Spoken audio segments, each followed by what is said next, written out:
So good. Good evening. So I need water. Hang on.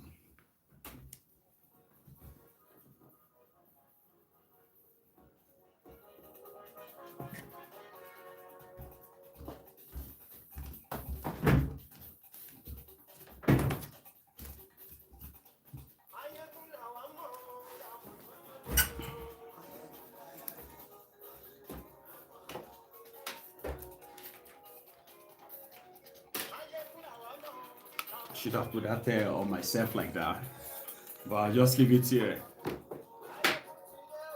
Let me know if you can hear that though. Yeah, let me know if you can hear me as well. One sec. So good evening to you. I know it's a bit far off, isn't it? Eh?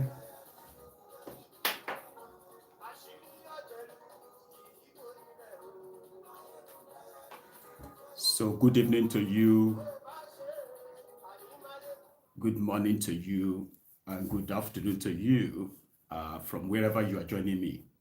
Okay, so you can help me share this, all right? And then, yeah, boss lady. So let me start checking the names. Anthony. So Saben Banjo, I trust you. You know the Sashekoni, Kunle Shekoni. Thank you. But you can hear that sound, yeah? Well, that matter. So thank you so much, Anthony. Help me share it, okay? Invite your friends, your not so friendly friends, and tell them to, to join us. And I can read your comments and react to it. So, boss lady, I know. Jometa. Thank you, Ruben. Thank you for joining me. So, the writer for this chart, you know that Koolu came to the UK for this royal visit, royal treatment, and he also met with, Starmer, the UK Prime Minister.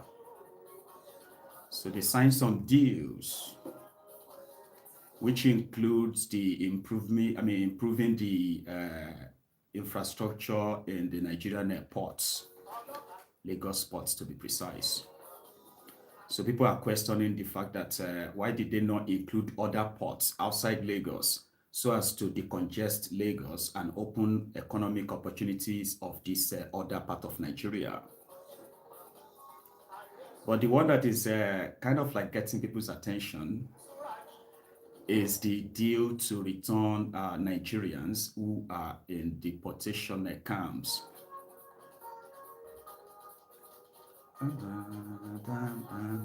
Maiyegun. That's my favorite part. When I used to play the full music on Maiyegun's diary Politico, right? So that's my favorite. Now, let's have a wee chat.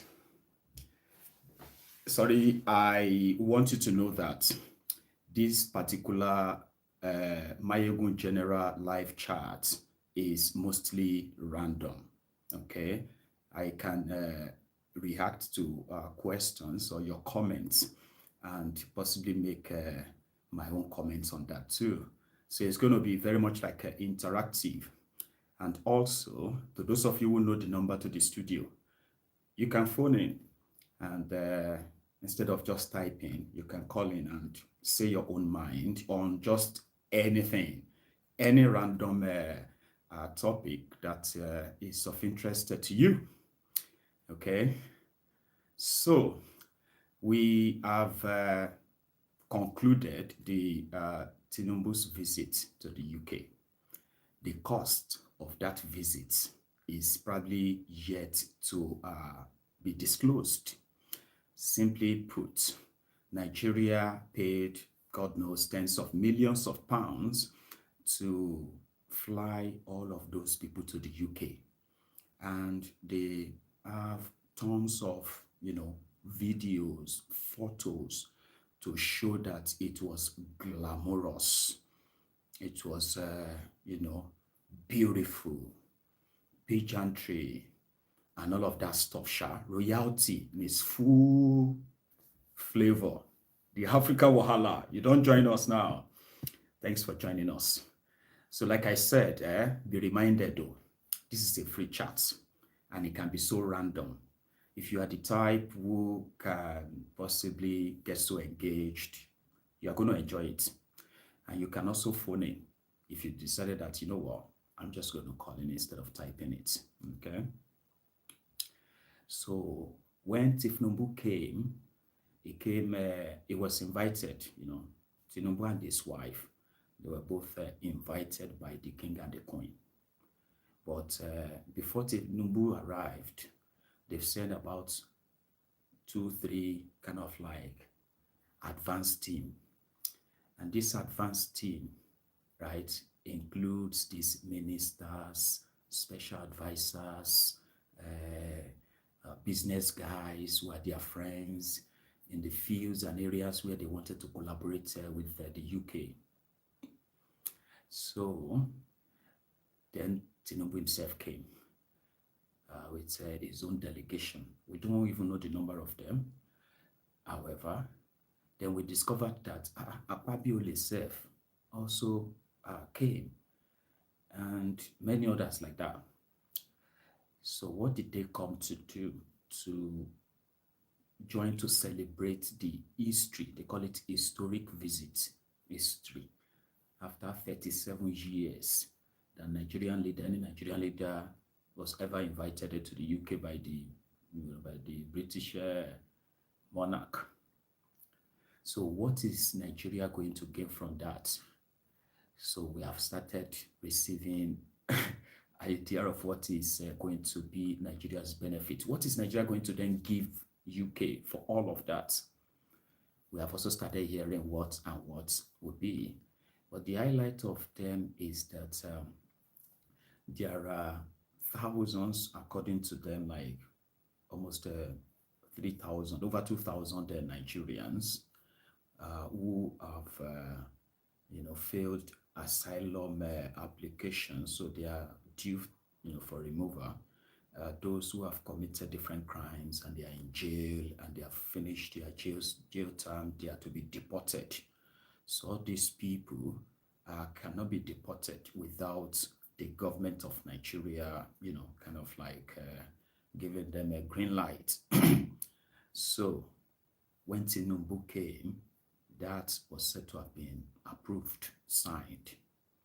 So we just don't know the arrangements. If those ones who are like serving jail term or those who have committed any crime or that are going to just be let back into the country. And what is Nigeria getting? So they said they are going to give them 756 million pounds, right, to improve their Lagos ports. To improve the Lagos, the service at the Lagos ports. And just about last week, before Tinubu came here, last week, it was reported that, you see, this new private port that they just, finished constructing, Nigerian government, I think it was a Buhari's government that constructed this new port at that Lekki free trade zone. They've constructed their own ports. They are, in fact, planning to build a private airport there too, right? So that one was built by the federal government of Nigeria, and Tinubu has already contracted it for the next 40 years to Shaguri. That was last week. So right now, 756 million of British pounds will be used in improving these ports, and Nigeria in return, because it's pretty much like a loan, so Nigeria in return will pay back with what we don't know yet, the detail. Right. Now, while I take my breath, okay, so I'm going to go through your comment because that's the chitty chat, what this is all about, okay? Sorry, one sec. so that I'm not actually leaving some of your contributions out, okay? Who is this? Zurav, she was a prisoner of a different level. Who's that? Abidemi, shame on the so-called the royal family for allowing him with all that was going on in Nigeria. Again, it seems like the outsiders who actually treat you the way you present yourself.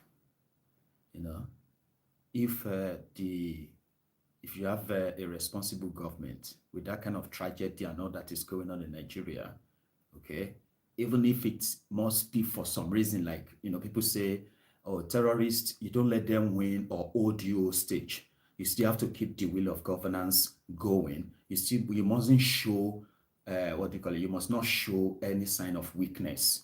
That kind of a thing that they tell people in power, right?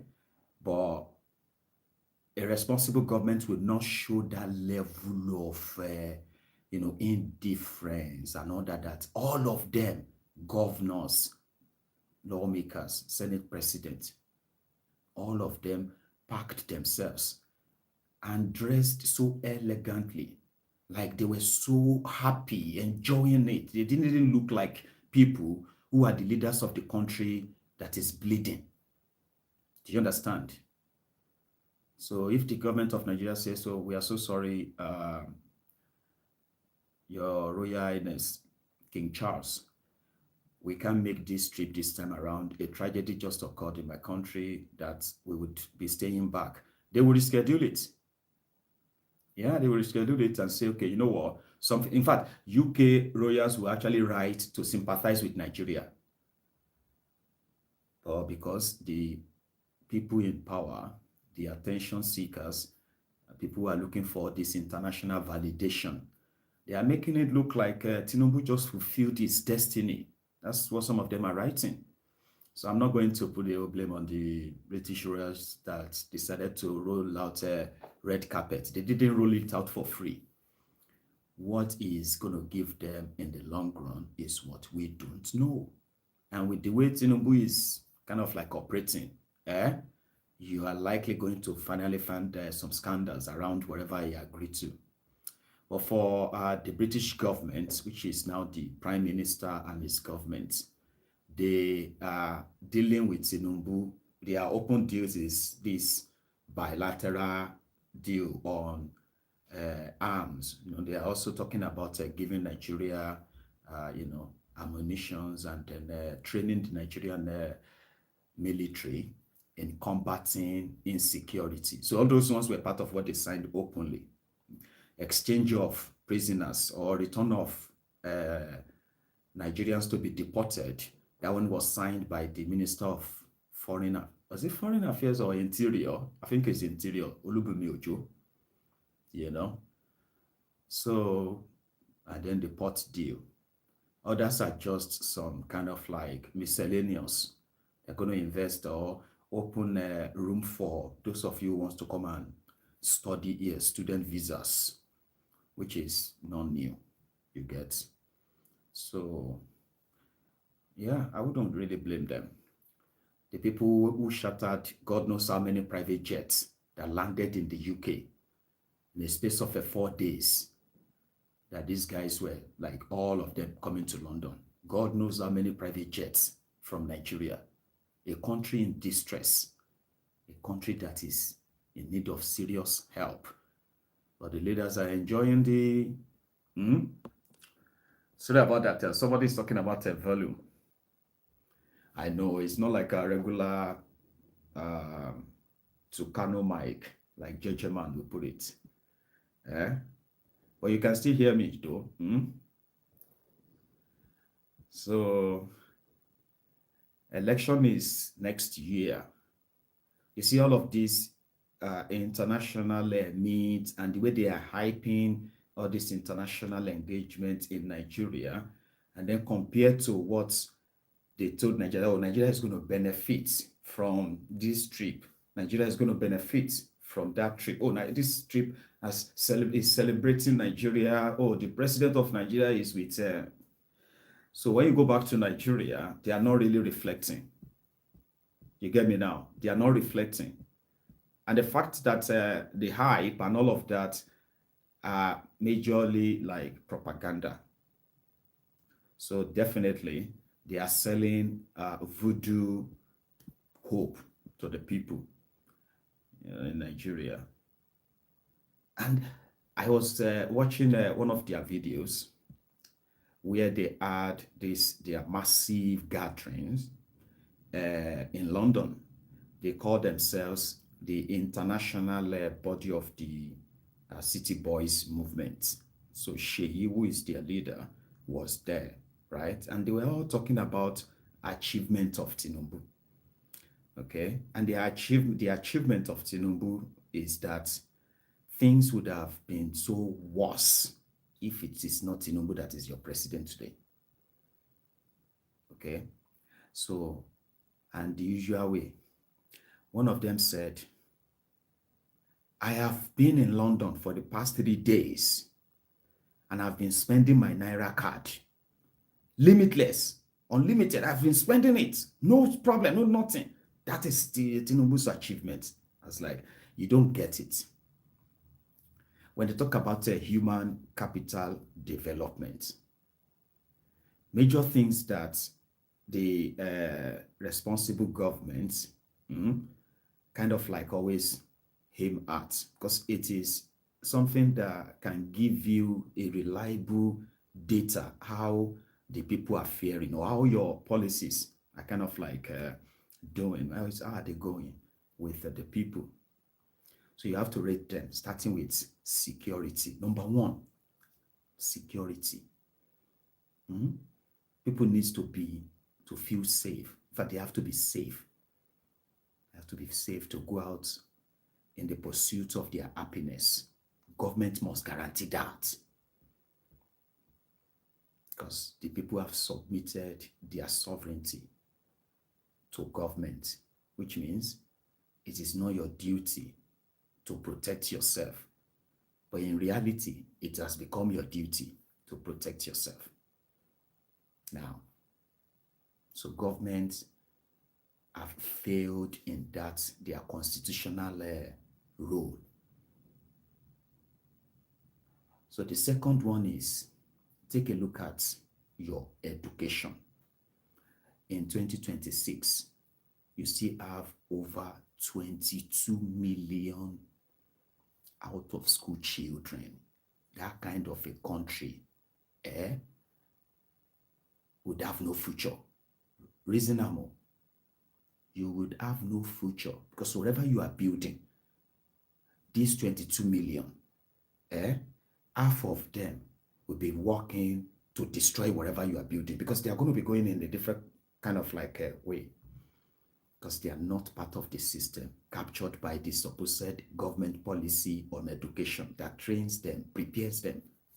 22 million have lost that opportunity, but yet they still have to exist, they still have to survive. Whatever ways or means they can find, they still have to. So obeying the law and order will become a serious job, which is what is wrong with Nigeria now.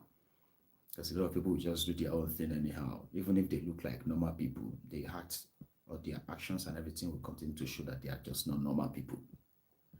Thanks to governments. Then you have the failure in guaranteeing power. Power is life.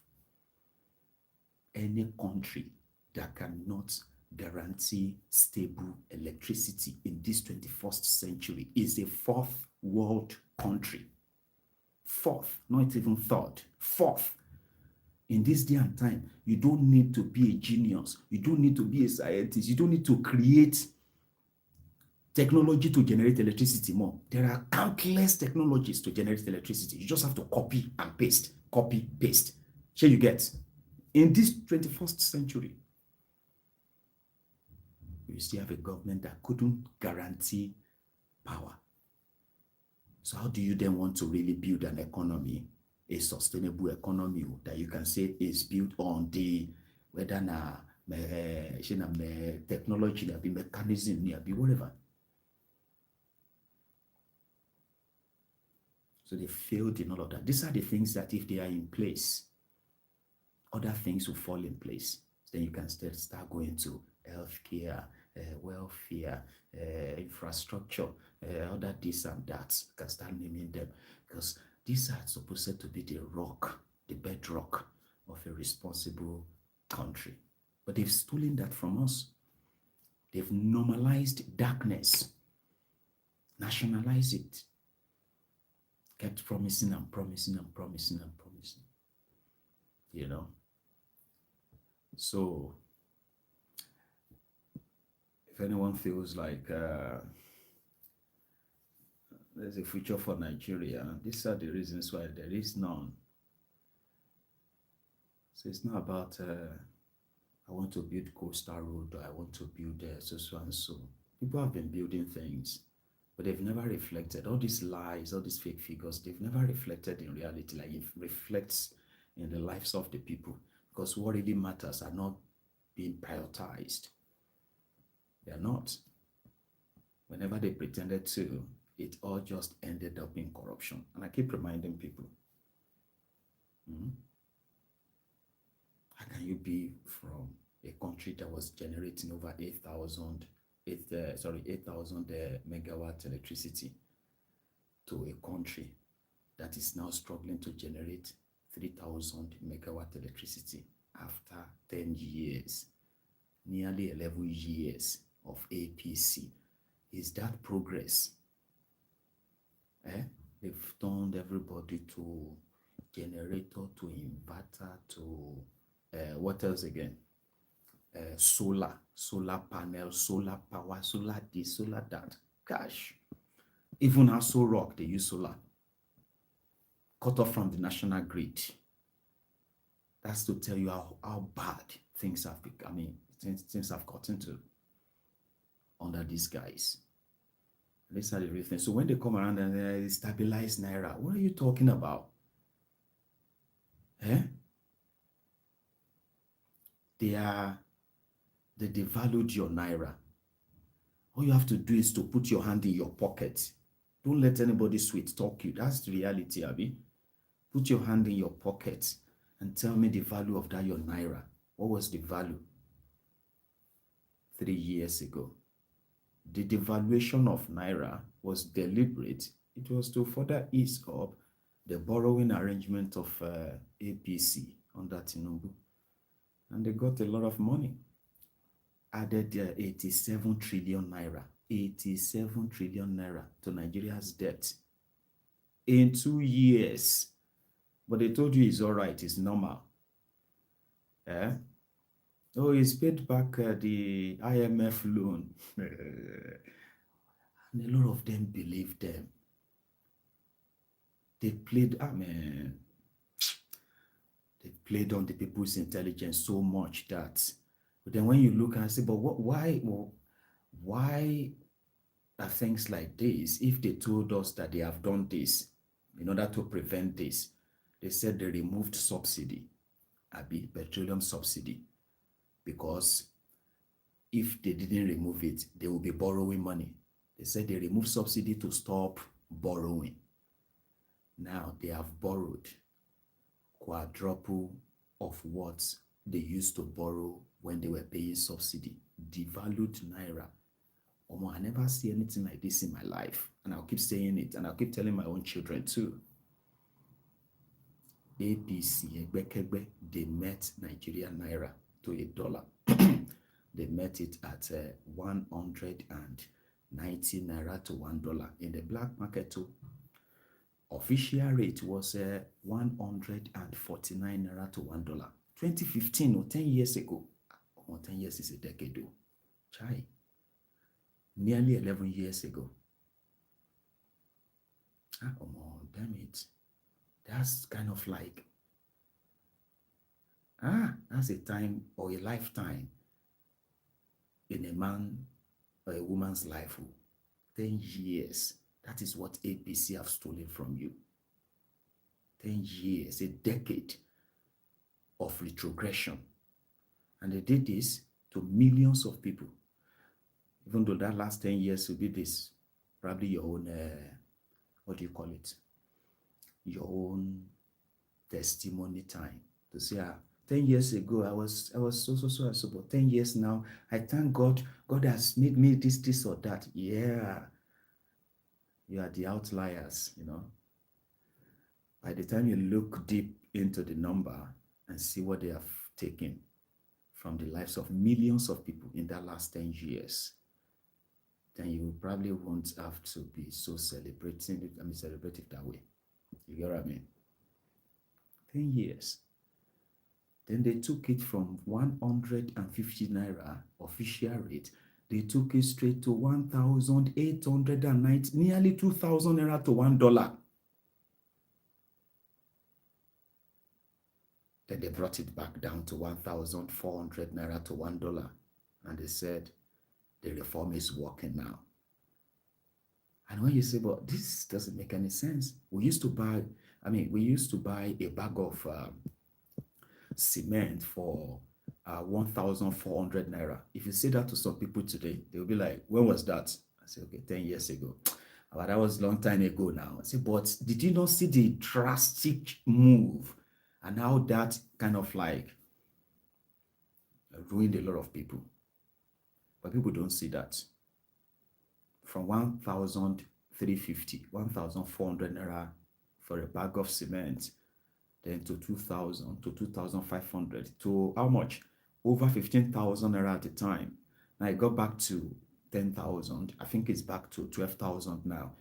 12,000 naira. Do you understand that increase? That is like a 1,000% increase. Inflation in just a single decade. That's not right. In the UK, you see the parliament arguing because inflation is 2% in UK. But when you see inflation in Nigeria, that they have made Nigerians to be like, it's okay, it's normal. Something that Oyibo,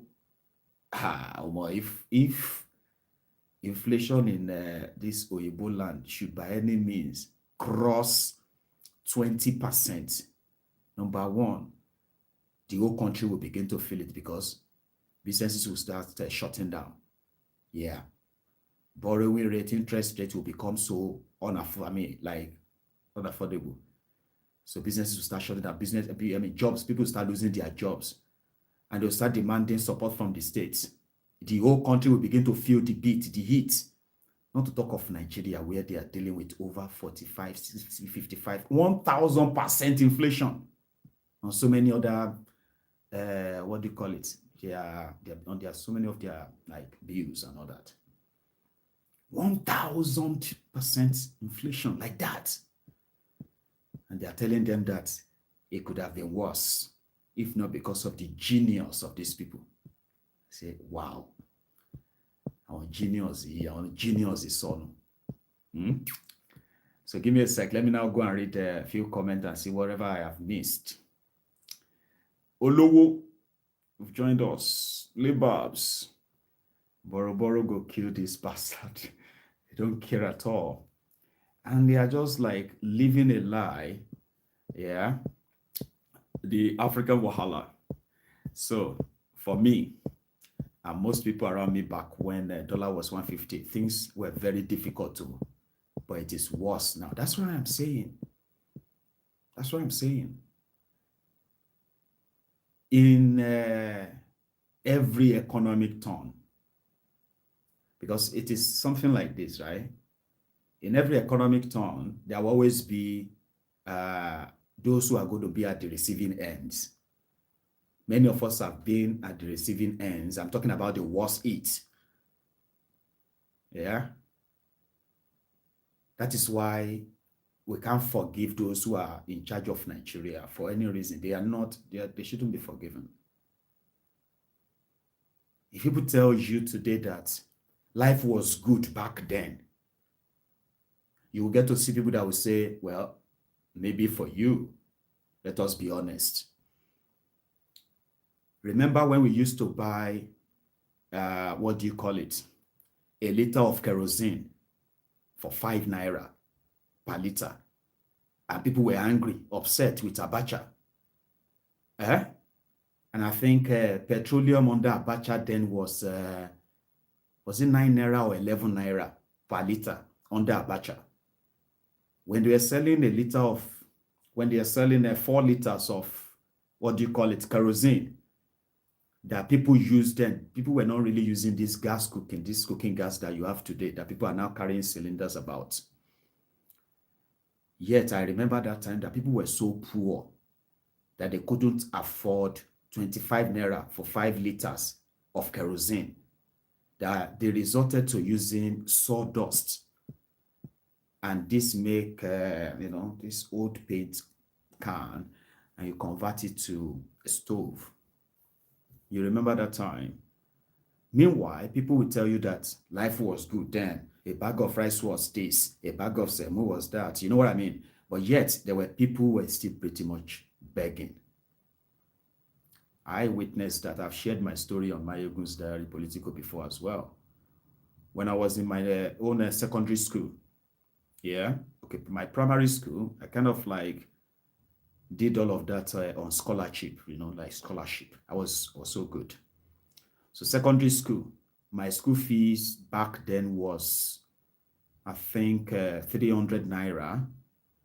My PTA fee was 150 naira. So my entire bill was somewhere around 450 naira. But guess what? I was always one of the last kids to pay the school fees. It was that bad. It was that hard to be able to afford 450 naira for my school then.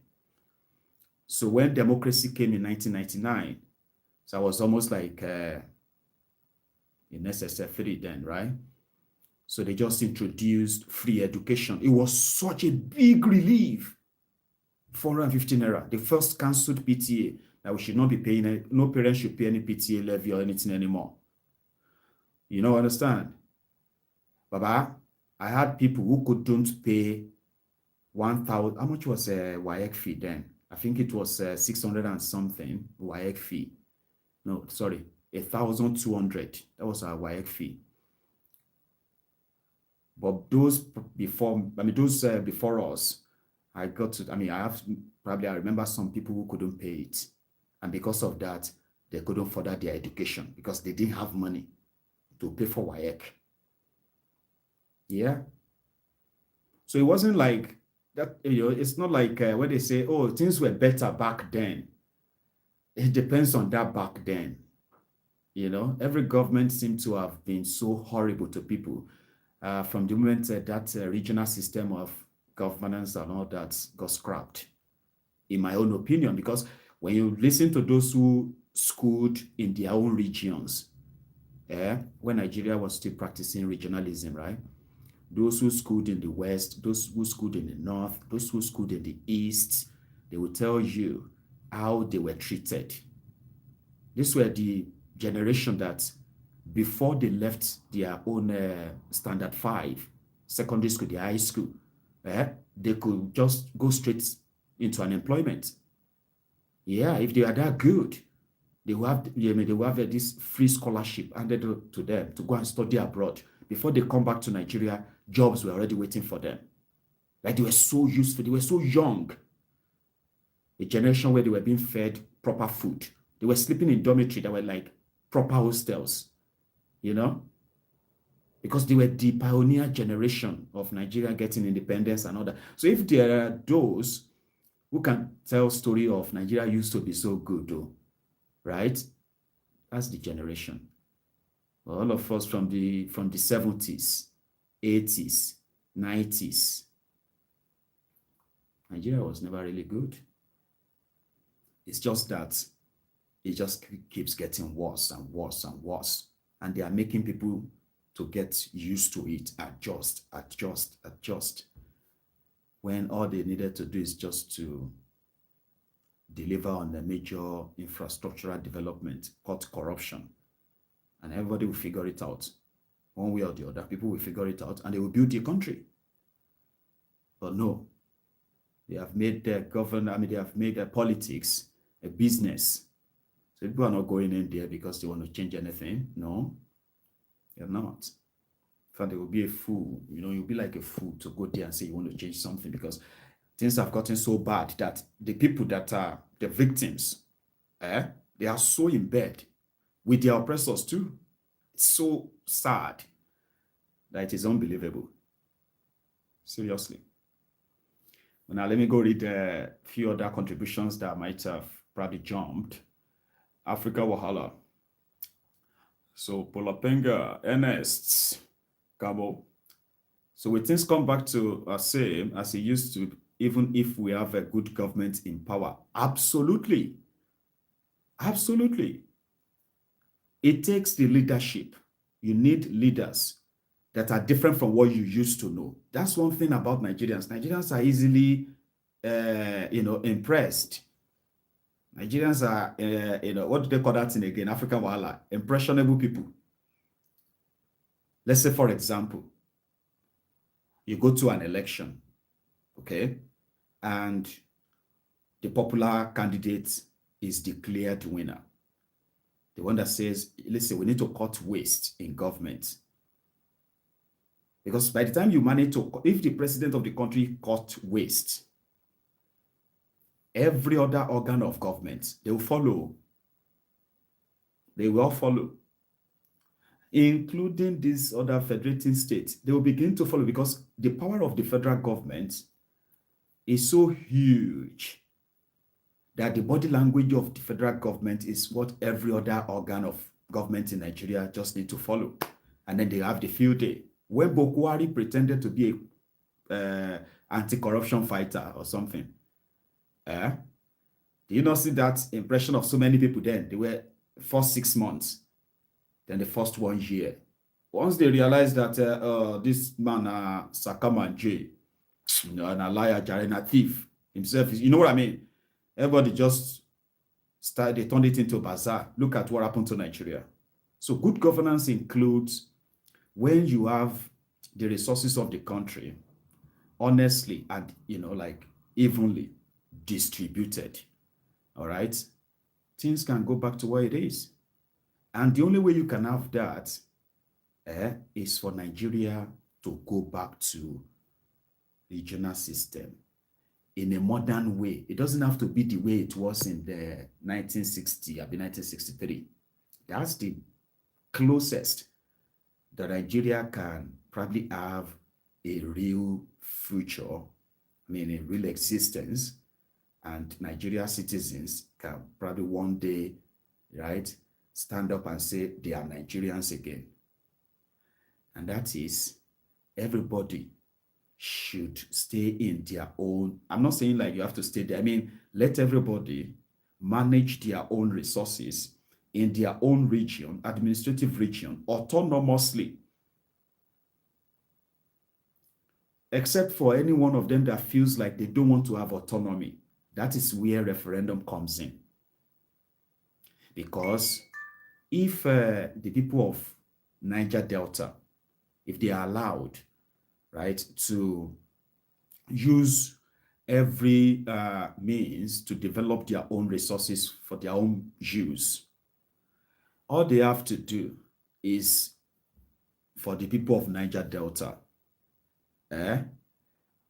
to empower their own government, to bring in investors whose interest is, whose job is to protect the interest of the locals, the people of the Niger Delta. And whatever the sharing formula of whatever your resources is and whatever development you want to table on, then your government pursue that and pay some taxes to the center. That is one. The people of Biafra land, the Igbos, this time around, like I said, it won't be, this, your new possible regionalized Nigeria will be done in its real, truest kind of like honesty, not these artificially drawn borders where they have caught people for political reason. They've caught people away from their major population to go make them minorities in different states for a purpose. So a modern regionalized Nigeria will let everybody choose where they want to belong. And then a border will be drawn along that path. So let the Igbos control all of their own oil and gas as well, and then pay some taxes to the center. This time, they can use their money to develop their own region, build their own power station and where, seaport and all that they might want. However they want to go about it. Then let them defend and protect themselves as well as they so desire. Same thing goes for the people of the middle belt of Nigeria, the Kwara fans. I'm giving you all these new latest kind of like borderlines where everyone knows where they belong to. That's the point. And each part of that Nigeria is governed based on everyone's culture, tradition. Even if now your religion you want to add to it, it's completely up to you. Now, when you have an evenly administrated Nigeria agreed to still be saying they are Nigerians, development, growth that seems to have eluded us for decades now, they can all be rushing back faster than you can imagine.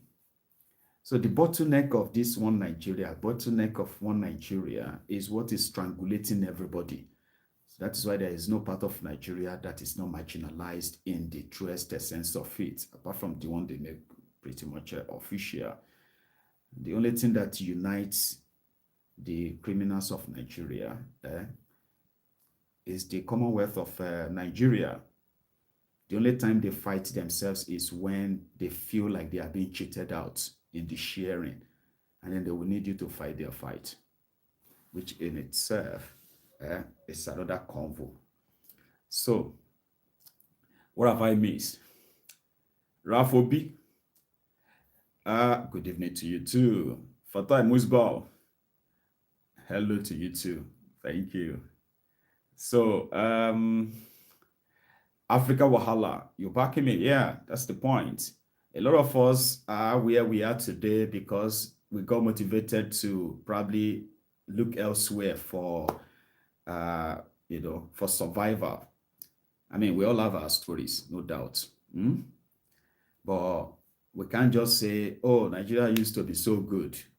Nigeria, I remember when Nigeria used to, come on, we all know, right? That even at that time, okay, each government or every past government dealt with Nigerians in their own way, right? It's just that so many people never believed that Nigeria will get to this stage, ever. Do you get me now? There are those who are still so in shock. I'm one of them. The time I realized that things could actually really get worse. Things were bad, but they could get really, really worse. It was just about 10, 12 years ago. Yeah, just around about the time. Where things can get really, really bad. But every now and then, that belief keeps being strengthened by happenings every now and then. You know what I mean? That, man, this one has happened again. It's just going to get worse. Totu, bye-bye. Thank you so much, Jared DKNY. JBO, maybe you should increase the volume on the side, because I'm using my phone. That's even the reason why we are doing this, okay? So, to use my phone and possibly help with the algorithm stuff. Sorry about that too, because I can't scream as well. I'm so used to not screaming again. I remember when I used to be so angry. That was how many years ago? Yeah, that's 10 years ago. I used to be so passionate, why can't people see what's going on? Why can't you see what is wrong? I would be screaming that. My neighbors back then, God help them. But now I don't think I need to scream. I mean, people used to say, you don't have to scream, Maiyegun, we can hear you. You don't need to be screaming. You, this guy, you are. I didn't care. I was mad. I would face my camera like,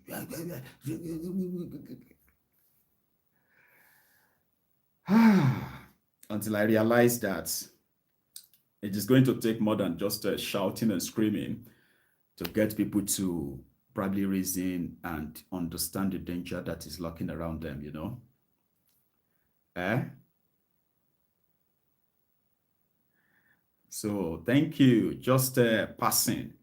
Is a just reason with us. Prince Jejeman is here, right? Thank you. That's Prince Jejeman. You know.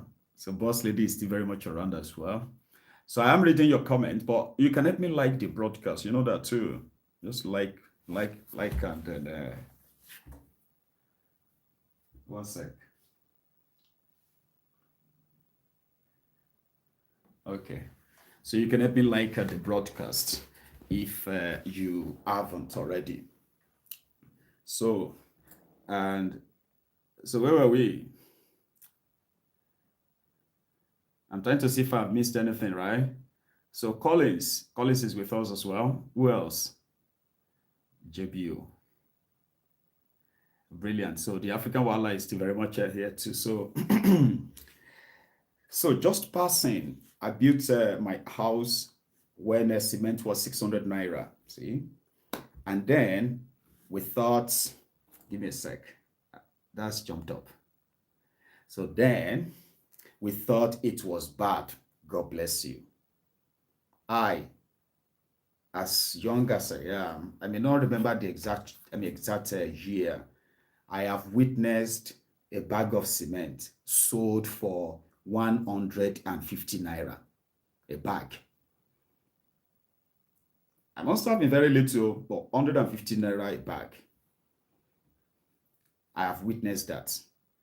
And I've seen where people who have been building their houses, when a bag of cement was 80 naira, were still unable to complete those houses. You will still see like abandoned houses, abandoned projects by people because something happened financially, they just couldn't continue. And then a bag of cement turned to 1,000 naira. And you still see those who are building houses here and there. But that is not how it should be in a working economy. Do you get that now? A working economy simply means some will use their money for other things. You may use your money to build houses. You know what I mean? But it will be even. The money will flow in a way that nobody is feeling left out. But the economy they are building is not that one. You know, it is always where the crumbs will be falling off the table for some people who are smart enough to, you know, to grab something from it and they'll say, man, I made money. And that is why some people who actually makes money, those who made money enough that they bought themselves the latest car 15 years ago. 5 years after that, some of them had to probably like sell off these properties because something happened. Wherever they got the shortcut to quickly make money, then stopped because it's not really like a working system. You get what I mean? So if it's a working system, the moment you hit something, it should take economic crash for your business to be affected. If you start making money from a business right now, and it is grounded, like, you know what I mean, that makes you rich. Because from that moment, you're going to see more opportunities in a system, in an economy that gave you that one. You're going to see more opportunities. The more money you see more opportunities, and you can stay average.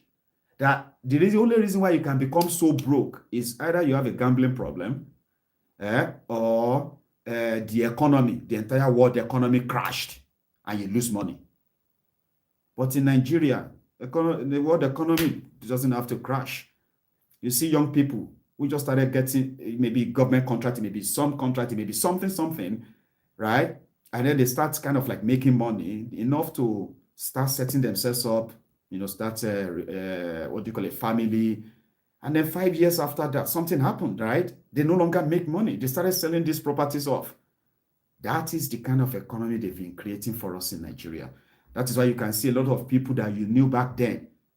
They were doing so well. They're doing fine. Suddenly, they are not doing fine anymore. What happened? Why are you all right before? And then something just happened. And it happened a lot of time. You know, that's the kind of economy they create. That's another one. Imagine those who will get to a stage that they will be like, I've had enough. I'm leaving this country. That is a different story now. Yeah? I am talking about those ones who have to like just lose everything. They're not jackpot. They are not doing jackpot anything. If you jackpot, you can say, oh, I've got something to let go. And I am afraid if I don't do it now, my source of income is being threatened. This economy is threatening my source of income. Before I lose everything, shouldn't I just pack up, sell everything I can sell now, and then what are you going to do next? I'll just look for any country and go there and start all over again. We have tens of thousands, maybe hundreds of thousands, if not tens of millions are being called, those of us who have taken that route. That's what I'm trying to say. People migrate, they say they want to change area, but when they do it en masse, when people don't make money en masse, but they lose money en masse, you see some of them that they are only probably able to lead a normal life financially for just 10 years, a decade, and then something happened, maybe a sickness. Because I usually tell people that Nigeria is a place where you've done everything right. You've done everything right. You've not done anything illegal. You've paid your taxes, earned your money, earned your wages, and you've paid your dues. And yet, Nigeria can happen to you in such a terrible way that it will make all that sacrifices, all of those things just look like they are just waste.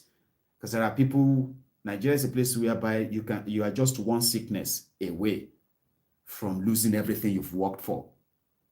Everything. One sickness away, one ailment away. So there is no safety net for you in a country where you have to provide everything for yourself. Provide your own housing, provide your own water, provide your own power, provide your own fencing security, provide your own healthcare, provide your own education for your children, and maybe even provide jobs for your children and all that, right? In that economy, right, where you have to do all of that and you still manage to stay, above board, then one sickness away, there is no safety net for you. Nothing. So it may take you straight to poverty. One sickness, you lose everything. Because you want to stay alive. You want to spend everything to save yourself and all that. Boom. Poverty. The same poverty you fought and defeated by working hard, doing everything right, risk everything. One sickness, bang. Send you to poverty. One tragedy, bang. Send everybody to poverty. You see a beautiful family. The mom, the dad, the children, all doing well, fine. Then one tragedy, bang, everything scattered, straight to poverty. That's what scares me. That is what actually scares me as a young man. That you have to do everything. You have to risk everything. You have to work hard.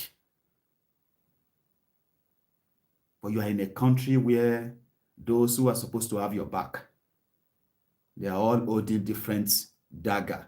They are holding different knives to slash you, bleed you, scrape you. It's scary. It is.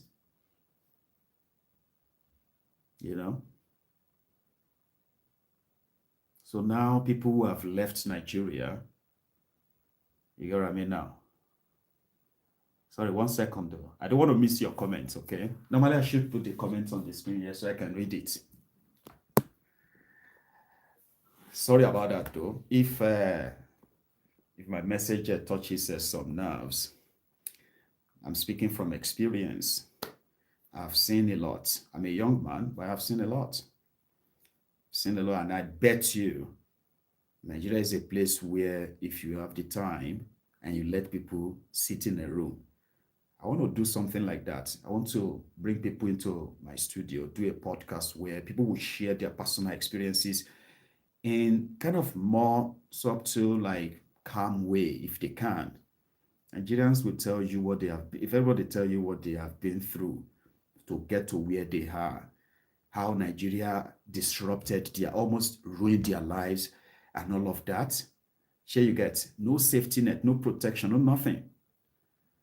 People who have jackpot for decades, who are tired of staying abroad, they want to go back. So many of them, one of the achievements of you staying abroad for a while is to probably have a property of your own, or maybe go and renovate your parents' houses. Something that will show that, you know what I mean? When you come back to Nigeria, you're going to come back to something that you can call home. Sure, you get. We have people who worked day and night, day and night, day and night for years. They spend their youth in this cold weather, build moderate homes and other stuff that they built in Nigeria. That the same thing that got them out of Nigeria is the same thing that is preventing them to fully move back to that Nigeria, into where they wanted to call their own retirement home, their own home, something they invested everything, dreams, money, everything into. But that country, same thing that got us out, is what is still keeping everybody into plan B now. When is it going to be safe enough, yeah? Maybe I will just face it like that and just take the risk. It's crazy, isn't it? So, what have I missed? Ernest, you said, watch Nigerian find it easy to believe in Fulani fashion, e.g., where we call us a malam dress, in Nigerian call a senator. I mean, see, apart from, politicians have done us bad. We didn't grow up like this. We didn't. I mean, what should possibly be a visible dent on their one Nigeria jargons now should have been that genocide war called the Nigerian Civil War. That was the most terrible thing to happen as part of the history of a supposed country and the way it happened. But I don't know how they did it. When I was growing up, they made us kind of love every culture where I come from. Yeah. Igbozo, Hausazo, Yorubazo, and other ethnic nationalities and tribes in Nigeria. I mean, it's strange. I don't know about others, because I know there is a generation that witnessed the war or a decade after it, and possibly they were groomed and raised to be so hateful and all that, yeah? Yes. But when I was growing up, you would love to possibly dress or want to dress like other tribes on cultural days, on special events being organized in schools, community events where you have all these communities. But I grew up in Odogbolu, where Igede from Benue. They will be having their general Igede meeting. That people will travel, all Igedes in Odogbolu local government. They will travel from all the 57 towns and villages under Odogbolu local government. They will travel down to Odogbolu to come and do a meeting. Igede people, Isoko people, Yoruba people, Igbo people. Baba, then you will see this, these ones are Hausa, so these ones are Fulani, so these ones are, you know what I mean? You will see all of them in their different settlements in my community then. I remember my childhood friends when I was growing up. I didn't even know whether they are Hausa, whether they are Fulani or Kanuri, or I didn't know. I didn't probably, get to know. I was a young man. But I still remember their names. I remember Falalu. I remember Gubeda. I remember Abubakar.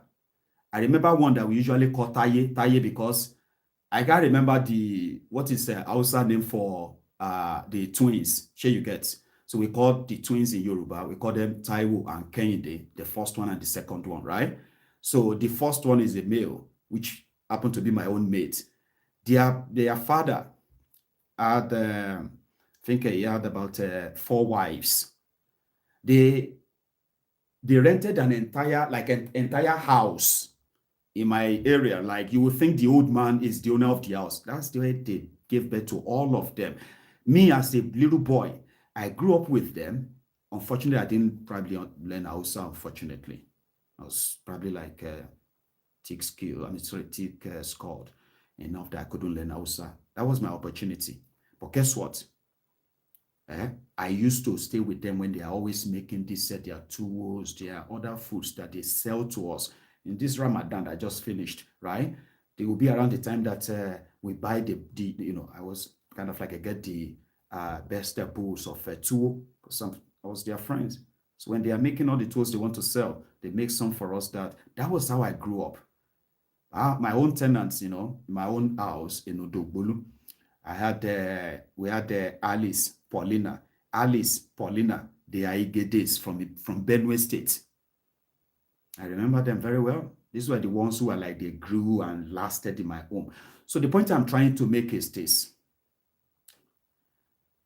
The criminals who have weaponized Fulani terrorists and their agenda of illegal mining, land grabbing, and all of that, covered with the terrorism that they are unleashing. Okay, they have made it more, difficult. Yeah, or let me say, they have actually helped to make the division of Nigeria, the division among Nigerians, right, to have become so widened. Now, Bokwari didn't help matter. The narrative and the narrative of the government to keep protecting these terrorists under Bokwari gave everybody that sense of like discovery to say, well, I don't think we belong to this country together. This is not a country that we can say, how could the government be speaking for terrorists and protecting them, asking the citizens, the victims, to learn how to live with them? So that kind of like dropped a big wedge in the machinery of their pretentious one Nigeria. So today, when you see people dress in the attires of other ethnic nationalities in Nigeria, people ask questions, they raise eyebrow. If I come in here now and I dress in, what do you call it now?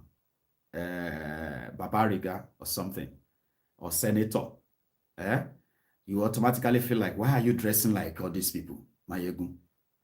And it's not your fault. This is where we are now.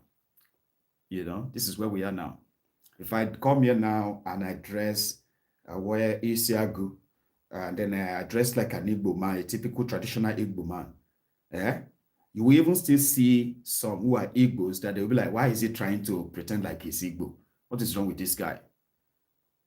Why is he doing cultural appropriation? People get offended by all those things now. We didn't arrive there overnight. It took APC, about 12 years to take Nigeria to this space. And it all started from the hateful rhetorics that they were spewing during the Jonathan's time.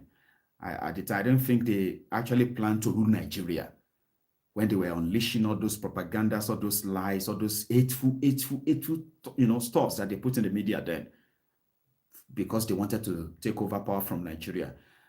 I don't think they thought about Nigeria that they were going to lead. That it's going to be a broken Nigeria, divided Nigeria, a Nigeria that most of them, sadly, publicly want to remind you that they don't love the country anymore. Do you understand? So I get that. But hey, I didn't grow up like that. So if I become somebody who becomes offended by cultural appropriation, that simply means the world must be the one teaching me that. Do you get what I mean now? Like, I wasn't raised like that. It breaks out when you see how people have become so hateful when they are expressing themselves on social media, Yorubas versus Igbo, Igbo versus Hausas, Hausas versus this or that, and people are saying all manner of horrible things to themselves. And I'm like, man, guy, I didn't grow up like this. So I don't know where you grew up, but I mean, I didn't grow up like this. So, this must not actually really be the real life now. So it is the real life now. Any small thing now, they turn into tribal this, tribal that, religious this, religious that. That is not how I grew up, you know? So, who is this? Mon Parfait. So who is the pandering? I understand that, like I just finished, saying right now, I understand that a lot of people, right, have a different kind of like upbringing, if we have been honest. So some of those hateful feelings towards others, right, most of them are actually forced. A lot of you are just naturally horrible people, who feels like trying to make you understand that respecting one another before things gets to where it is right now. Respecting one another used to be a thing.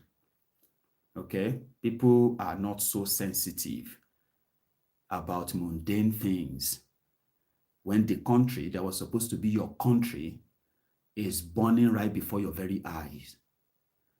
So letting people understand that helping to kind of like spread this kind of feelings, or anybody who doesn't feel like that with you is possibly pandering. Pandering to who? Pandering to your warped imagination. That is kind of like my own conclusion of that. Yeah. So I've had other idiots too, who felt like the self-preservation, that's what they usually use, these idiots. Self-preservation. You have to preserve and defend your people. And meanwhile, like I said, all these things are forced. And you can easily tell if you have been in the, in the system for a while. You can tell how and why that, spiked in Nigeria the moment Tinubu said he wants to be president. So these hateful rhetorics and all of that, and you have to make it a mutual, mystery. You have to make it mutual. If you don't feel like I'm feeling right now, then you are enemy or something. You are pandering to the Igbos, because you want the Igbos to like you. I was like, that is a sign of inferiority complex. If you by any chance listen to my programs, okay, and then your conclusion is that he's pandering to the Igbos, is this or that to the Igbos, and he's condemning Yoruba, you know what I mean now. So it's it means that you are irredeemable. If that is how you actually see what you watch on Maiyegun's diary, Politico, all right, you can't be helped. All right. Because the truth is that I have established on Maiyegun's diary, Politico, very much that we are all victims of this bad governance. And it will be, it will actually be so hypocritical. Imagine all of you who just knew Maiyegun in the last 10 years, for example. Which means 7 or 8 years of that last 10 years, you have been waking up every day where Maiyegun has been sharing the failures of the criminals who are destroying Nigeria. And guess what? That's what you know Maiyegun for. Like for 8 years, because this the guy who was in charge was a Fulani man. And then you suddenly wake up that same Maiyegun, since Tinubu is there, that things have gotten worse. Even now that they are actually ransacking Yoruba villages, kidnapping Yorubas in their hundreds, that everybody can see. Imagine if that is the time Maiyegun is now probably talking about how Nigeria is a good country, how we need to be loving our country. Some of you will not be like, man, this guy is so useless. How disappointing. Are you not going to feel disappointed? So when you see a Ronuku, when I tell you that the Ronukus, they are people with àrùn ọpọlọ, like àwọn olórí yíyí ni wọ́n. An average Ronuku is a ṣókò olórí yíyí ni.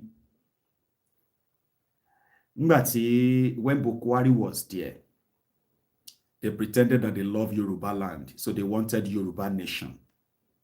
That was what gave birth. So it was because of the Fulani terrorism that gave birth to what do you call it? Sunday Ehoro. Now, Sunday Ehoro, abi Sunday Agbado, because that's what they are calling him now. Me, I have given him Sunday Ehoro. Failure under Buhari. They kidnapped people in Oyo State. And then they killed a man that returned from Germany to set up a farm in Igogon. They kidnapped the son of the king of Igogon, Abibale of Igogon. They collected ransom. And so on and so forth. Then Sunday Ehoro decided to stand up for them and said he will go after them. What happened? They put a target on his back that they must remove him. They must take him out for standing up for Yoruba. Tinubu not do anything. No. They agreed for them to go and take him out.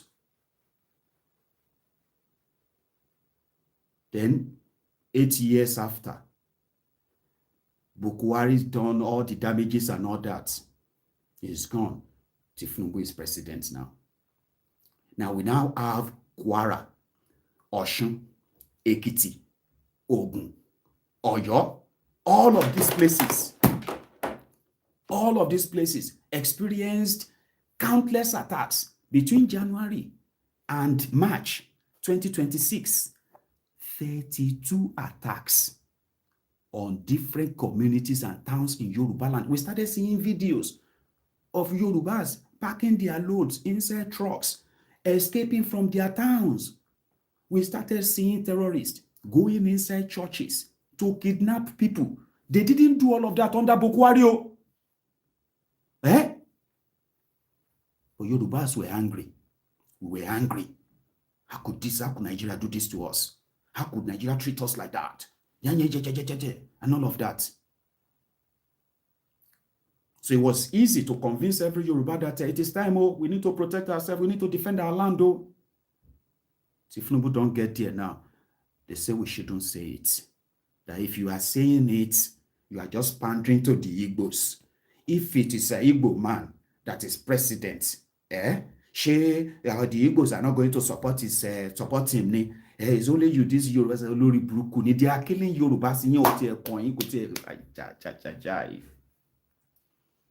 So some of them are abusing me already, by the way. In case if you see their videos, they have been trying to get my attention. And what I do usually is that I just put all of them inside one kolobo like that, because they are not even up to anything. So put them inside small kolobo like that. And I reply them like, those massive response like that. You see, when you reply all your mails at once, So if you don't know the meaning of a Sunday Ehoro, check which animal, which animal go pick race. Which animal can start to you? Like, and the man you are starting to can pick race. Ehoro, that's rabbit. Some said no, it is Sunday Agbado. I don't know, I know that was Sunday Ehoro. So right now, what they have is just to threaten people, all for Tinubu. It is not about Yoruba land. Like anybody did say that. So, beauty Koolu. I don't read social media anymore. They abuse hell out of me. If I read it, I get high blood pressure. I get angry. I don't read social media anymore.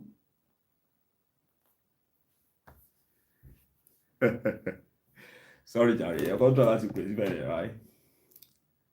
Sorry, I missed it. That's because I was just talking, right?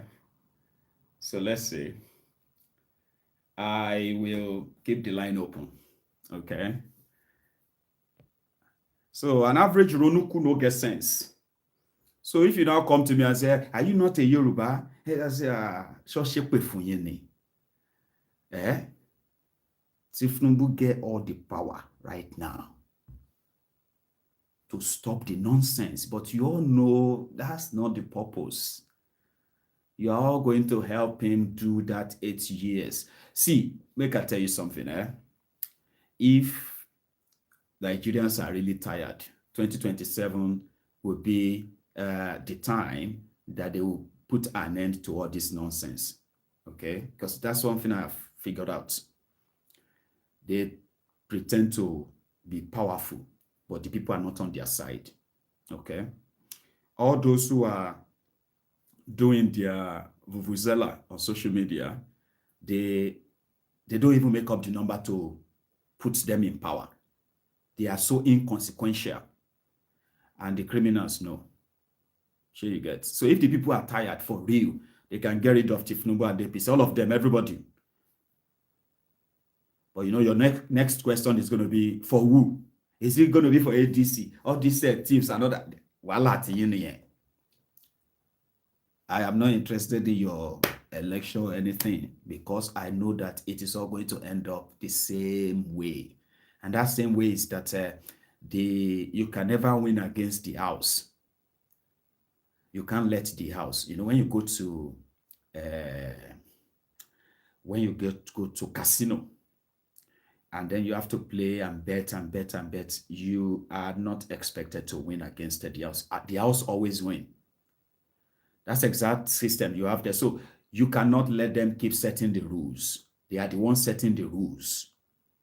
And you are just following the rules. You are murmuring, but you will follow it. When I go and get voters card, you will watch them manipulate your supposed election register, voters register. You will see them manipulate the whole thing. You mama, we hope they won't rig this election. You know they are going to rig it. On the day of election, the same thing that you've been experiencing will happen. And you are also still going to wait and believe that they're going to give you good results, correct results. Then you know they won't give you one. Then indeed, they will not give you the good results. They will announce the rigged results. Then you will be like, if they try that, you are going to fight them, but you know you're not going to fight them. Right? You know you're not going to fight them. So then they will announce the bad result, and then you will not fight them, and they will say, let's wait till the next one, maybe another one. Let him just finish. That's why I believe that he's going to rig himself and get himself back. Who is this? How are you, Baba? Hang on, let me see if I can get this volume up so people can hear you. Oh, okay. Oh, yeah. Okay, Baba. How are you? Yeah, I'm good. I'm doing good. That's Polapenga, Abi. Yeah, from Dubai. Beautiful. Let me ask my people if they can hear you. Can you hear Polapenga? Yeah. Can you hear this audio? Hear you. No, you can hear me, but I'm asking them if they can hear us. Oh, okay. But you can continue, though. Okay, Baba. Yeah, how are you doing, sir? How is everybody? Well, I am still surviving, though. I'm still here. Oh, yeah. I have 2 points to shoot here. Please. Just 2 points. Go on.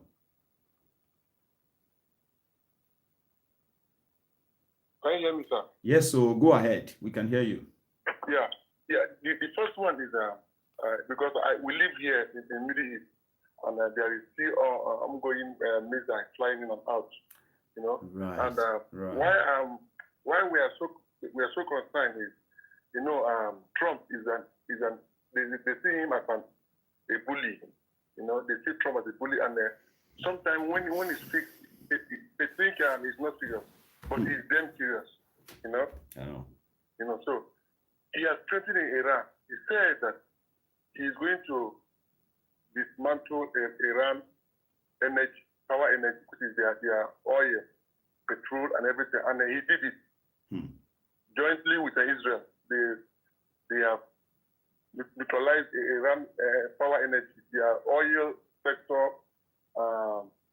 In fact, and before the attack, Iran have already did a press conference. They said that they will never attack any Gulf country anymore, which is Dubai, Saudi Arabia, Qatar. They will not fire any missiles anymore. No more missiles.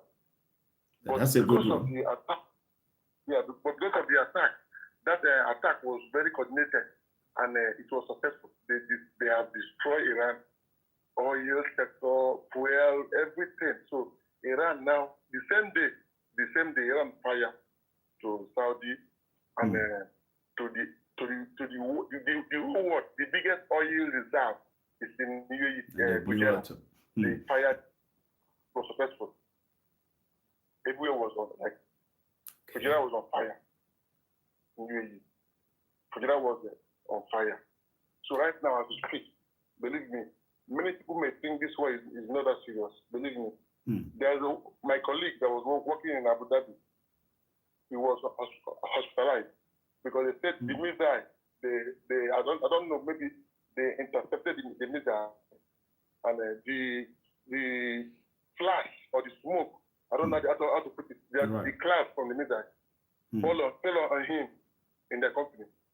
As we speak now, he's still unconscious. Oh. I'm telling you this. I don't know why the media doesn't carry this thing. It's very serious. And he's a Nigerian or is from UAE?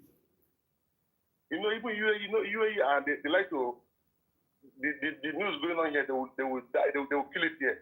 You will just hear very few of them. Unless you are here, you can just take a video. What's your own information for us that you are telling us this? Is it to let us know that in Dubai right now, it has reduced? Is that what you want to confirm or so?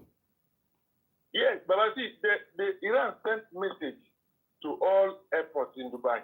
Right. They sent an alert that they will be striking if USA and Israel didn't give up. Because they have dismantled Iran. They have dismantled. Even as I speak to you right now, I want to take my family, my kids, and my wife.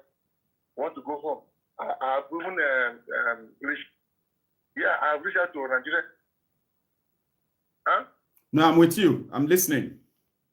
We want to go back home because we have reached out to the Nigerian embassy, but because remember the last time we had this kind of a conversation, I asked about what is that kind of like helpline for Nigerians in UAE, in Dubai. And then you told me the government of Dubai provided some, emergency numbers for the people, but you didn't have any from Nigerian embassy. So is that still the same thing? Yeah, the Nigerian embassy has not even made any press conference to address Nigerians living here. You just said that you reached out to them. Did you get them? My in-law went there directly, not on phone. Because if you call them on phone, they will take your call. Right. And my in-law went there directly, and everything, even before he goes to office, he has to pay from office to office to get access. He has to pay. So somebody attended to him, and what did they tell him? Yeah, they tell him that they can arrange for us to leave with emergency exit. Okay. But we have to pay for the flight ourselves. I will have a flight for myself, wife and my kids. So all in total, they said my flight 1 seat, my wife 1 seat, and my kids, we have to pay 800 each, and they are 2. So that is why we are still here. No, let me get this right. So there is no, despite all these things, all this war that we have all been reading about and seeing what's going on in the last 2-3 weeks. So you mean there is no provision that you have? No. There is no provision from the Nigerian embassy or Nigerian government offering Nigerians there if they want to evacuate. There's nothing like information about that other than If you want to do it, you have to pay for the flight, yeah? Yeah. Even the 50, the emergency exit, we have to pay.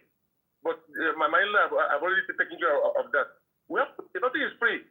And this thing, government give them money, but they will share it among themselves.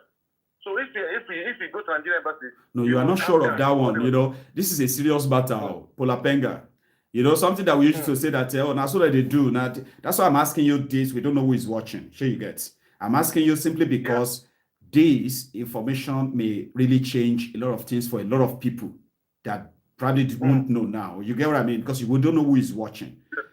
Nigerians are in UAE, okay? And Nigerians are all over the Gulf states anyway, like working there, doing different things. So since this whole firing of rockets by Iran has been like going on, then American and Israel and all of that, okay? So what do you say? Maiyegun, do you say, Baba, Nigeria embassy has not addressed, or even what do we see is like a write-up. I'm telling you, no provision like you're Nigerians and you're stranded. Okay, come and stay here. Come to this camp. Come and be here until the war is over. Nothing like of such. Nothing. Are you sure? Even if you go to you go to you want to exit, you have to pay money for every process. You have to pay money for everything. Normally, I met with one guy from Spain. He told me, go to embassy will transport your kids and your wife. That's why it should be. You go home. I told him that they requested money. We must pay. Child. We have to pay for everything. And I'm telling you, I didn't have some money like 1,000 feet for myself and for my wife, 1,000 feet. That is around 2,000 something, and for my kids. No, that's 3,002 plus another 1,006. That is practically like 4,200. My kids are 800 each of them. Yeah, that's 1,600 again. Yeah. So when you say 1,600 times 3, that's 4,002. Do you know what happened? What happened? Do you know what happened? Yeah. Do you know that now Saudi has warned Iran that any missile again that will touch it on their oil facilities, they will retaliate. And here you too want to retaliate. So please, retaliate too. And so Trump said that it's better to neutralize Iran than for him to back down. Take fire. That man is so mean. I don't know what he's getting. What he has by killing people. He derives pleasure. He wants to be that I'm in charge. He has dismantled Iran. But you know, Iran has they have their own missiles. They are ready too. So as they are striking them, they will retaliate. Polapenga, I'm so sorry. Thanks so much for sharing that with us. Maybe we should keep, we should keep kind of like exposing that and see. Hopefully, help comes. Oh, I mean, man, Baba, you have seen a lot. Your face don't see a lot for that place. So. Yeah, we want to go. I can't be. I'm telling you, the last day, me I passed my frontage. My kids couldn't see. Do you know my boy is just 4 years? Oh my God. If he hears boo, he will tell me that it means because it was very low. Imagine. It was very that low. They have to kind of like experience that, something that can have a lasting psychological, what do you call it, on them, psychological trauma. You know what I mean? We just want to go, Baba. We need to get out of here. I am tired, man. I know that maybe this is, we have like over 100 countries, over 70 countries. So Dubai is just one of them. Within years, 3 years, 8 years, I can still travel to other countries. Anywhere else. Know? So my life and my kids' life was not here. Hi. We just need help. Any means we can get the CC or maybe CC and snap it and send to you. We don't need raw cash. Those tickets. We can get the CC and snap it and I can send to you. So we can get help like tickets. Because the CC is family. I mean, you have thrown it open. Okay, I would take another opportunity probably to ask and talk to people. And if I probably pick up anything, trust me, you're going to hear from me. That one is certain. All right. Yeah. So, Okay, Baba, just thank you. stay safe, man. Man. Yeah, my second point is that my second point will be on African one. You know, African one, like, most people don't know how to play politics. You know, sometimes you learn from the point your opposition is bringing. You know, African one is maybe the way obedience and Obi himself moving. You know, many people don't like Obi the way he's moving. They love him. They know he can fit the but his ginger is very low and weak. Even my wife will tell me, I love Obi, but Obi doesn't have that morale. You know, it was pretty clear that Obi won election last time. You know, but look at how he just surrendered. Do you know that if it was somebody that won election last time, somebody will not surrender the whole Obi did. So when obedience will be, they will come out, they will say, African one like this one, Obi this, Obi this. Obi should be more brutal. Obi should show that he's ready. Not going to me, not giving press conference. I think we are. I don't know. Let him be brutal. Look at the other thing in those states. The threatening, his life was threatened. Look at how he was giving a press conference as if maybe nothing happened. That's my problem. Obi has to be more brutal. Look at Head of Fire Head of Fire is in station. Even if maybe what Head of Fire did is true, but up till now they are not showing any evidence. And Nigerian law, you don't have to keep people in detention over 2 days. But look at Obi himself said that he's more qualified than every other person. We know about that. He's qualified than every other person in AGC. But his press conference, I need more agile, more ginger. It's not be so sluggish and weak. Maybe he's saving his energy for the real time because they are going to decide who is going to be the ADC candidates next month. Do you know that? Yeah, even if he has other alternative, maybe if Atiku wins the ADC ticket, Obi will go to another place. But this is his way. His way, I mean his way, is the activity. He's so slow.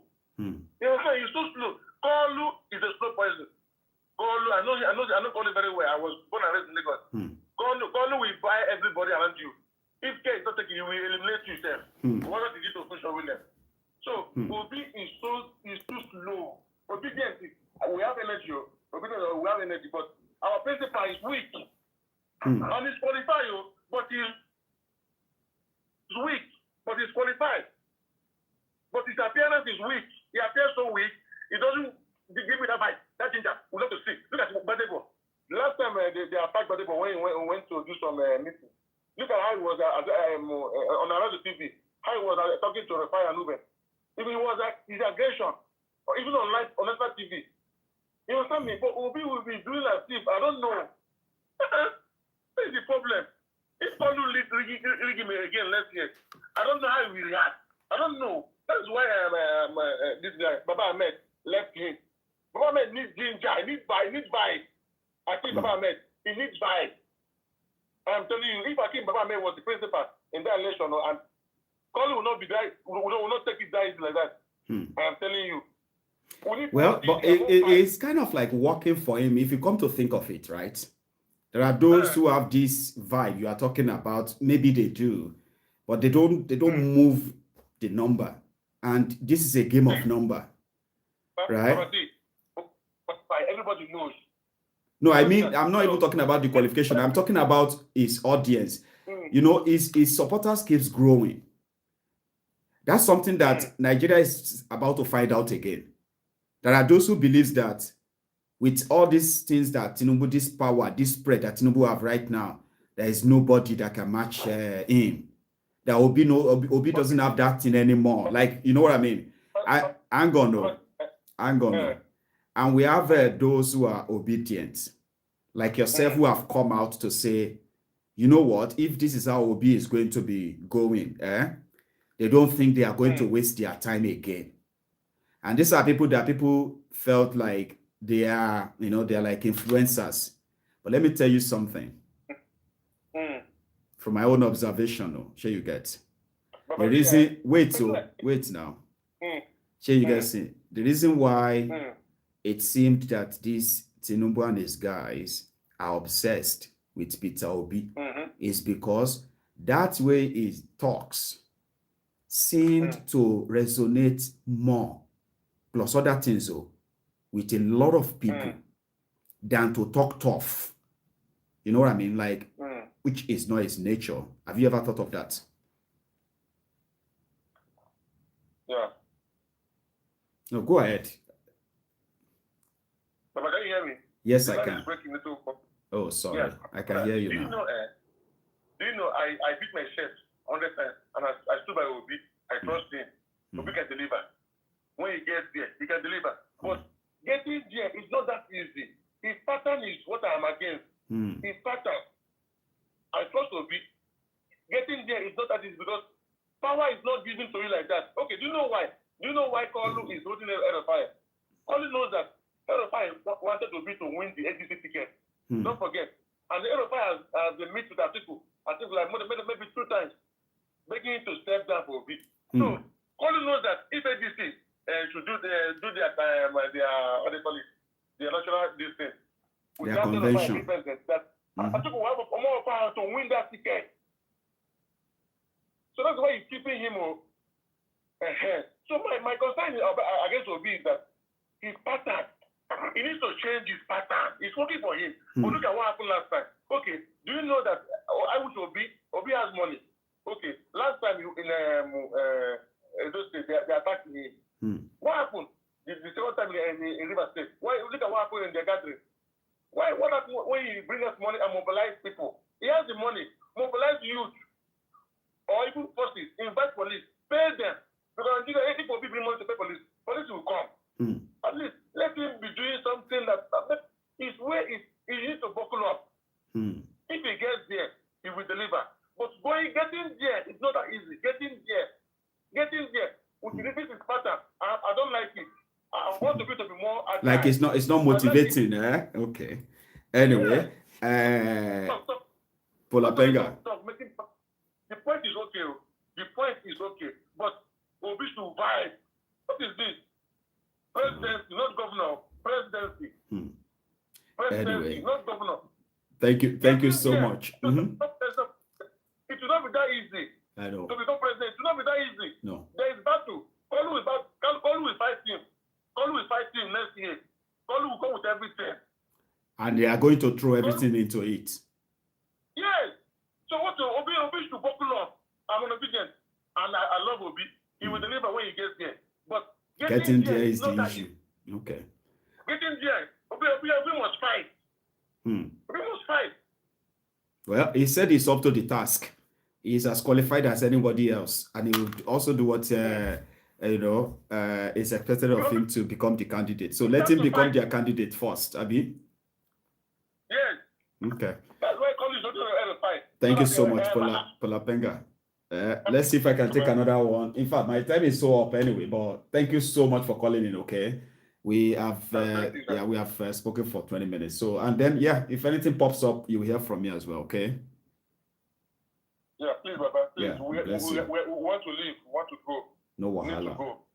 Shall take it easy, All right? Too late. Thank you, Baba. You have a good one, Baba. So that's Polapenga.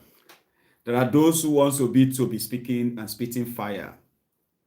But me, I don't know what to say to that. I understand that everybody seems to have their own nature. And because of that, everybody can be everybody. I saw a video where he was responding to, He was responding to Sunday Oro, where he said, no one has monopoly of rascality. Sure, you get now. So if you're not be rascally, no wahala. But just know that you don't have the monopoly of that. So that's something to say. And he has, on several occasions, I have actually heard him say they cannot rig 2027 election. If he is on the ballot, they cannot rig this time around. This time around they will. But people don't see that in him. It doesn't have it in him to be confrontational. But those who knows him as well, when he was in Anambra, when he confronted the Ubakri Suba brothers and others in Anambra State, the Godfathers. People said, well, that was when they changed his name from Adaobi because of the way it talks. Is kind of like that feminine voice. Yeah. So they said when he was campaigning as governor of Anambra State, the opposition were mocking him. They were calling him Adaobi, Adaobi, like, said, now this one won't be governor. When he became governor, it didn't last, it didn't take them a year before they turned it to Okute, Peter the Rock. So they no longer call him Adaobi. So those who lived during that era will tell you that the best of Obi is that feminine voice and all of that. Indeed, if he's got power, even the most dreaded of these owners of Nigeria, they will fear him too. But yeah, I don't think so. I don't think he will be 100% right if you say Obi no get liver. For those who sabi him, well, it seems that he's got it in him, and those who seem to be obsessed with him, they have their reason for fearing him too. I don't know, So we have had a good chat. I'm going to say thank you so much for your time, and I'm going to see you tomorrow. Meanwhile, I have friends who are coming into Glasgow tomorrow. So we are going to be at the Enish restaurant. I can't even remember the name of you can help us buy a ticket though. Join us at Enish Glasgow tomorrow night from 12 a.m. till Mama call. Anyway, I'm just saying, just in case if you don't see me tomorrow, okay, you're going to see me the day after. Enjoy the rest of your own evening, and I will see you later. Good night.